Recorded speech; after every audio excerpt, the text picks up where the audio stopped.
Oi, gente que voa e que quer voar, e hoje eu vou falar sobre o único sequestro de aeronave que nunca foi resolvido. A história do D.B. Cooper, que na verdade era Dan Cooper. Esse era o nome verdadeiro dele, ou o suposto nome, vamos dizer assim, porque na verdade, até disso, você vai duvidar nessa história. Começou mais um Casos Reais da Aviação. Cara, essa história que tem até documentário na Netflix, ali, assistam, é muito bom. E teve até uma inspiraçãozinha aí no episódio de Loki. Gastou quase 50 anos de investigação, mais de 1000 pessoas ali investigadas, gastou horrores de dinheiro também. O sequestro do voo da Northwest Orient Airlines, uma aeronave Boeing 727, no dia 24 de novembro de 1971. Esse voo que saía de Portland e seguia para Seattle, aproximadamente aí, ó, uns 50 minutinhos de voo, tipo uma ponte aérea Rio-São Paulo, sabe? Nesse dia, um homem muito bem vestido, cabelinho na régua, entra ali no aeroporto, compra uma passagem para esse voo, aparentando lá tá nos seus 30, 40 anos, terninho impecável, óculos escuros, com uma maletinha de couro. Ele muito discreto senta lá na poltrona 18E, que era, por acaso, a última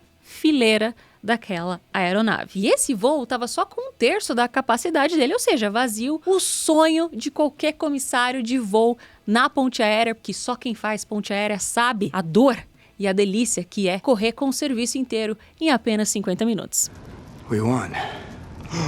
Durante esse embarque ali, o D.B. Cooper, ou Dan Cooper, pediu uma dose de uísque, sentou, e quando a decolagem foi lá concluída, ele chamou, de cantinho, uma comissária de bordo. Essa comissária que se chamava Florence Schaffner e entregou lá, um bilhetinho para ela. A comissária, que estava acostumada com as investidas, né? Porque direto aparece alguém aí querendo mandar um telefone, alguma coisinha aí. Já aconteceu isso com você? Algumas vezes. Olá! O que ela fez quando recebeu esse bilhetinho? Ela fez o que eu faria ali, né? Sorriu, abanou a mãozinha, guardou o bilhetinho e nem se preocupou em ler, né? O Dan Cooper, que não é idiota nem nada, olhou de rabo de olho, percebeu que ela guardou o bilhetinho, chamou ela de canto de novo e disse assim bem pra ela: é melhor você ler esse bilhete, porque eu tô com uma bomba aqui. No bilhetinho lá que ela abriu, tava escrito que ela tinha que se sentar ao lado dele, porque eles tinham que conversar. Ela gelou, arregalou o olho e falou: bem, talvez isso seja verdade, né? Deixa eu sentar aqui do lado dele. E assim, fez tudo isso discretamente, porque não sei se vocês sabem, mas até em caso de fogo no avião, a gente não grita fogo, fogo, pra não alarmar, pra não piorar a situação dentro de uma aeronave. A gente faz tudo, quietinho. Mas assim, né, a comissária não confiou logo de cara ali, não, vou sentar aí, vou acreditar no que esse cara tá falando. Ela virou pra ele e falou assim: tá bom, então quero ver essa bomba aí. E não é que ele abriu a mala discretamente e mostrou a bomba? Tinha em torno aí de umas 6 bananas de dinamite e o que parecia ser o circuito de uma bomba. A partir daí, né, que começaram a levar ele a sério, o Dan começou a fazer as suas exigências ali naquela aeronave. E essas exigências eram $200 mil, que hoje seria cerca de $1 milhão, né, 5 milhões de reais aí, numa bolsinha aí bonitinha até às 5 horas da tarde, além de 4 paraquedas, quando ele chegasse em Seattle. Ou seja, ele queria pousar em Seattle, receber sua malinha de dinheiro e os paraquedas,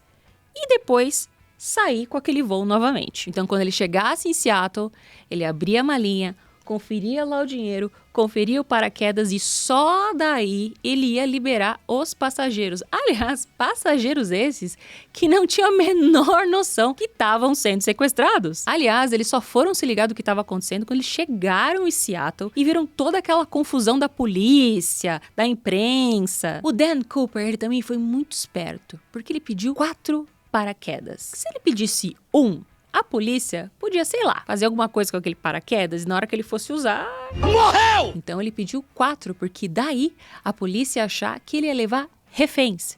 E com isso, eles não podiam danificar nenhum desses paraquedas. Bom, a comissária leu o bilhete, sentou lá do ladinho do Dan Cooper, pegou as exigências dele ali e a partir disso não é mais a Florence, que foi quem recebeu o bilhete, que cuida dessas negociações. A partir daí, quem toma conta dessa negociação é uma comissária chamada Tina Mucklon. Muitas vezes, quando a gente tem uma negociação muito séria dentro de uma aeronave, né, a gente tá falando do caso de um sequestro, a gente escolhe o tripulante mais sênior, a pessoa que tem mais experiência para lidar com esse tipo de situação. Ou a pessoa que está mais estável aí para poder ouvir as exigências do sequestrador. A Tina meio que levava todas as informações e as exigências aí do Dan Cooper pro cockpit, que aí os pilotos falavam com as pessoas em terra começavam as negociações. E ela ficou lá sentadinha do lado dele, conversando. E quando eu digo conversando, literalmente batendo papo mesmo, falando sobre a vida. Eles falaram sobre o tempo, falaram sobre hobbies. Por acaso, o Dan mostrou que conhecia muito bem aquela área que eles estavam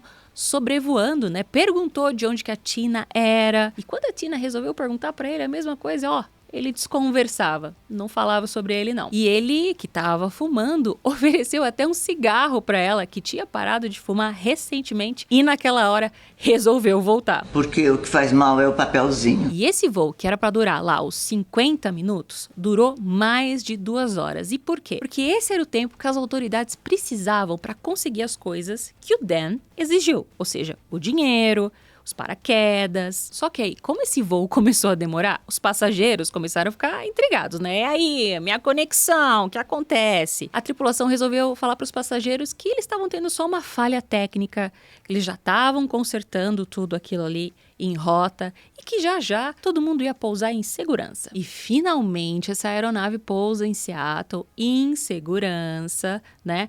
A Tina desce da aeronave, pega lá a sacola de dinheiro, os paraquedas, leva tudo isso pro Dan. O Dan confere ali, ó, notinha por notinha, vê que tá tudo ali e só depois disso ele resolve liberar os passageiros, que, vamos lembrar aqui, não sabiam de nada do que estava acontecendo. O que está acontecendo? O que é isso? E outra coisa muito importante, ele pediu que a aeronave fosse abastecida nesse meio tempo aí, ó, de desembarque. Passado tudo isso, ele não libera a tripulação coisa nenhuma. Ele decide que é hora de voar novamente. E eu vou colocar umas aspas aqui, gente, que hoje em dia isso jamais aconteceria. Você podia ter o apocalipse, que esse avião não ia decolar. Que assim, é uma redução de danos, gente. Uma aeronave no ar é muito mais perigosa do que em terra. Porque em terra o que ia acontecer? Eles iam evacuar todo o aeroporto, né? Ia ter um grupo tático ali em volta daquele avião e vocês teriam menos feridos com essa